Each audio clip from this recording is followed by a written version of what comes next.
Hello. You know what we're going to talk about? Sandwiches. Bacon sandwiches. Sandwiches. Free for a pound. Sandwiches. Specifically, bacon sandwiches.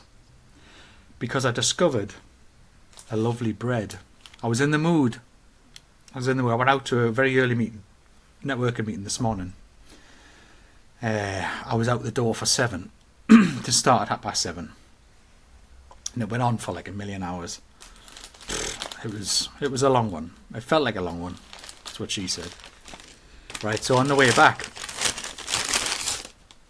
going past Sainsbury's, I thought, oh, tell you what, rather than going in and defrosting some bread, or waiting for it to defrost, or let the microwave ruin it, I'll nip in and I'll get something fresh. Maybe it's a different kind of bread. Get something posh. Maybe it's from the loose section. Maybe it's that handmade stuff or something. Ooh. You know, and I need the proper serrated knife to, the rippy bread, that kind. And have some nice bacon. So it's exactly what I did. And I bought this stuff. You look at that. Crusty roll. It's like one of them sourdough type ones, right? Oh, honestly. Every bite. Amazing. So I've got some questions for you. Smoked, unsmoked. I mean, I've got to say I'm a smoked guy, but we're not talking none of this, dyed stuff. This no, proper. Yeah, proper bacons. Like if you're gonna get the proper stuff, which I sometimes do, just because it feels like more of a, I'm gonna make this special sexy sandwich. I'm going to get the proper bacon, the one in the cardboard packet with so-and-so brothers or something written on it, and you go, ooh, look at that. That doesn't look like it's stained brown, it looks like it's actually smoked. And you can smell it in the kitchen afterwards, you're like, ooh, aye. When you just walk in to make another cup and it's still got the smell of the sandwich you cooked in the morning. Oh, smell that. And of course the air fryer. The air fryer makes it perfect. There's the bit I don't like about... And I still buy them, the cheap back bacon. I do in the floppy packets. The amount of water it's just that's vacuum. in it. It's just vacuum sealed. Oh, I know, and you tie it in the pan and it just shrivels away. I've managed to find a compromise one between sort of like the cheap shrink wrapped stuff and the stuff that's just basically water. Managed to find a nice compromise on price. So if I just want to have, a bunch of bacon for like breakfast sarnies, found it in Sainsbury's. There's a nice price point there. But sometimes you just want to. I want to get some of that special stuff. Especially if you're going to go for the smoked, you get some proper bacon. So smoked proper bacon. What about you? I need a bit of clarity on your bacon. So how many rashers in that bun that you showed us? Well, I happened to have 3 left, but I had 2 sandwiches, so I put 1 in each and cut another one in half. Rather than just putting 1 rasher back in the fridge, I thought, I'll hide it in. Yeah. Normally 2, because if it's the back bacon, you want one angle one way, one angle the other. Aye, this is the thing, because by the time you get it in, it might shrink down, depending on what bread you're using. You definitely want it covering the bread. You don't want like empty space in the sandwich, so you want it filling both ends. So I would generally go for, depending on the size of the rasher, like I say, maybe it's 2 or 1.5, but it has to be enough to fill the sandwich. It can't just be, well, there's bacon in it. No, it has to be, there's a bit sticking out the end, so you have to bite that bit off first round the side of the sandwich. What? Yeah. What? How many? Sorry, I was going to ask about butter. Yes or no? Nah. Because I tend to go no. I go no, but you always get asked in the sandwich shop, and it's never felt like a normal question. I want butter on my bacon sandwich. Are you joking? No, you're going to put sauce on it though. Yeah, which one though? Well, sausage, brown sauce, bacon, red sauce. Controversial. Because the brown sauce is a little bit spicy, And I like to have Cumberland sausage, which is also a little bit spicy, so it kind of fits nicely with the sausage. Whereas red sauce, I think, goes better with bacon. I'm not saying I haven't tried the brown sauce, but it's definitely a preference having it that way around. Yeah. And I would like a bit of a. I don't like soggy bottoms, but I like a toasted bottom. Interesting. I occasionally do, especially if I've left the bread in the freezer. I'll just hide it in the toaster and make a toasted bacon sandwich because then it defrosts the bread at the same time. So yeah, I've done it, but I wouldn't say it was a preference. Yeah, I wouldn't say it was a preference, but I've definitely enjoyed a toasted one. Now those bread rolls that you picked up. Now we know they're basically good today or tomorrow, and that's it. They're done, aren't they? They're done. Pretty much. I mean, I sometimes buy those and then freeze them. But even then, as soon as you defrost them, got to use them. Got to use them because they're. I know they have some preservatives in them to make them last at least a day, but it's not like full of the junk you would buy in a loaf, for example. But they do. I mean, if I left it out on the bench, it'll be pretty tough by tonight. I might have hide it in the freezer. Either that, or I might have it with me tea. I'm always in that dilemma about if you go soft baps versus that crusty raw. So soft baps are not going to last 2 seconds in terms of eating, but the crusty roll you've got there is going to take the top row of my gum off. Actually, it looks kind of crusty, but as soon as you bite into it, when it's got the warm bacon on the inside, that it just felt a bit. No. It was awesome. Yeah. Just kept smashing it in my face. Didn't last 5 minutes. We've got to discuss egg. Nah. Yeah. Well. Egg in or not in? I would whip it up in a cup first and make it more like an omelette because, I cannot eat the egg white because I can't tolerate the texture, and it doesn't taste of anything. So I can't eat the egg white. So it's either omelette style or not at all. Yeah. Now, Anita, when we have bacon and egg sandwiches, I don't mind my my yolk looking anemic, but she doesn't like hers looking anemic. Ooh, no. The egg yolk forms a sauce, right? So it needs to be runny and run into the sandwich because it then becomes a coating in the sandwich and merges in with whatever sauce. It becomes a sauce itself. So what about the sloppy bit? The sloppy bits. Mm. Do you mean the if sloppy bits? If you not cook the egg white properly, you end up with sloppy bits next to your yolk. Oh, no. You've got to have a proper cooked yolk, proper cooked egg white. Yeah. I'd get wrong off Stu. He's a proper egg connoisseur, like. Because we were talking about. I like a crusty edge, Maybe that's an age thing. Yeah. A crusty edge to me egg, and so you like it properly fried. See, me brother's like. Bearing in mind he's been in the food and beverage industry for I don't know how long. Yeah.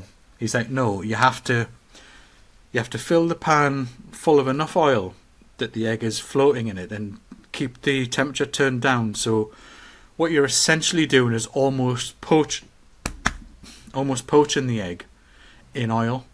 So it's only just hot enough to fry.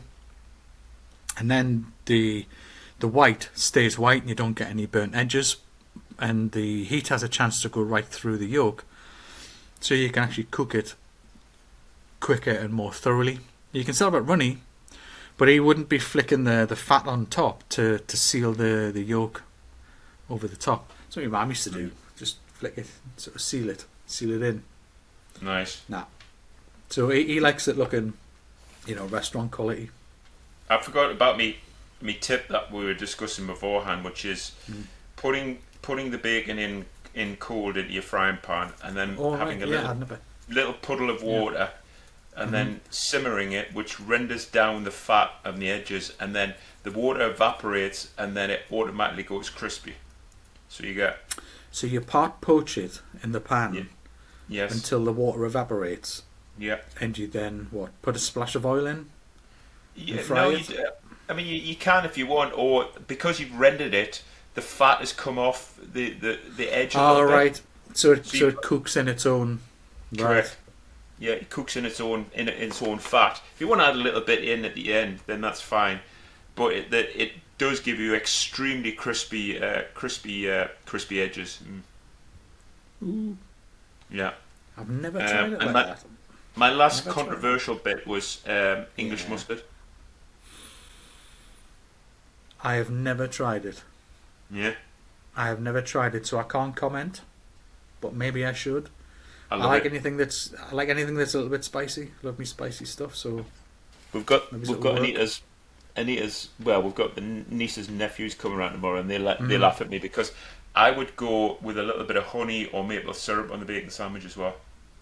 I've never tried that. I have never Delicious. tried it. Because I've always wondered, is that like a sweet savoury thing? Is it? Yeah, it's immense. And so many people are like, no, but it doesn't taste sweet savoury. It just feels like it's supposed to be. So if you want to test it tomorrow, Simon, just cut a slither of your bacon sandwich off, and then just get a little bit of honey or some maple syrup or even jam, and just put a bit on. Eat it. If you don't like it, just bin it. Then you have wasted a full sandwich, But just try it. I've seen people put marmalade jam. Yeah. On stuff like that. I'm like, ooh, what? Yeah. Are you kidding? Yeah, you put it in with your sausages. Yeah. And you can hide in with the gravy as well, and it adds this little tang to them. I'm like, ooh. Really? Talk about caramelized onions. It's basically just sugar in it with onions. Yeah. Funny, you know about me and onions though. Oh yeah, true. Yeah. Nemesis. Yeah, Nemesis. Caramelized chutney. Nemesis. No onions. So would you prefer bun or bread? I'm always bun guy. Even I'm very rare I do bread. I'm like ciabatta, panini, crusty roll like you just had there, the sourdough. Very rare, just bread. Very rare. Of course, we all know what makes an amazing bacon sandwich. Stoddy. Oh yeah. Now you're talking dirty. Proper one of them proper ones from Greg's. Yeah. I even when I was up there the other week, Anita was very surprised at me because Greg's had done stotty sandwiches pre-made, tuna and mayo, and she was like, "It's not like you to have tuna." I said, "But it's a stotty. I'm going to have it." And I had the stotty tuna and mayo. Yeah, I've had a few of those. There's the ham and peas pud, the pre-made ones. Yeah. Ham and peas pud. But yeah, that's a northern thing as well. You don't get peas pudding down your way, do you? No, not at all. In tins, you can get it in the dodgy aisle, but not. It's not like fresh. a thing. No, it's not a thing nobody down eats it. there. I tried it with some of the Leeds crew, and they were just like laughing. They just thought it was disgusting. But what? But yeah, just the right amount of salt. Just the right amount of salt. Tell you what I did do it with: ham, peas pudding, little splodge of mayonnaise on top of the peas pudding inside the sandwich. Discovered it totally by accident because this sandwich shop had made it that way. When I said, "Don't put salad in it," they left the mayonnaise in anyway. Bit into it and I went, revelation. Peas pudding and mayonnaise. Who knew? Nice. Who knew? Ooh, have you ever had fish fingers and bacon in a sandwich? No. Oh, do it. Yeah. Do it. It was all I had left. Bacon. Yeah, it was all I had left in the house back in the day. I went, I'm starvers. Right, so this is going to have to form some sort of main meal. So I had some bird's eye fish fingers and some back bacon left, and I went, let's do it. Let's do it. And do you know what else I've tried? Tuna mayo sandwich with bacon on top. Like fresh cooked bacon, not like the dry, streaky, crispy bacon stuff that you can get pre-packed. I actually made some bacon, hide it onto a tuna sandwich. This is all out of necessity, right? When you've just got stuff left and you're broke. Yeah. Because you've had bills or something. I was laughing yesterday because I was at the hotel, and the choice for dinner, because they put on lunch for us. Guess what it was? Worst thing possible for me. Cake. Mashed potato. You didn't like mashed potatoes. It was beef stew with mashed potato, and guess what was in the beef stew? Don't know. Potatoes. Oh, little potatoes. Oh, so yes. You had potato with potato? No, I didn't have it. I didn't. Luckily there was a vegetarian option of noodles, so I had the vegetarian option with noodles. Yeah, you've outright banned having chips with shepherd's pie, haven't you? You're even dubious about having chips with fish cakes because that's technically potato. It is. It's potato and potato. Sound like Irish now. Potato and potato. Potato. Yeah. So absolutely not. No, that was that. I have chips or roasties with it, just to add some extra crunch. You know, it's for texture. It's my excuse. Nah. It's my excuse. I need to go and get some bloody stotties, don't I? I need to hop in the car. I'm going to go out and get some bread now. I need to go and get some stotties, and the next time we record, I need to sit and just eat it while you're sat there. Look, I've got a stotty. Or we could do an import-export into Warrington. That's what we should do. Yeah, we do a taste test, and we can test out the theory of sweet and savoury. I should grab the mustard as well and give that a go. Yeah, because even though I don't like it, my mum loves the mustard, so that sounded a bit. She loves the mustard. Aye. All good. Anyway, all good. So, subscribe, follow, and some comments, some challenges. Give us some challenges. We need some challenges from you. Drop the challenges, put them in the comments, or you can send it across to Gadgies at loosegadgies.com and we'll get it there as well. Right. So until the next one, take care.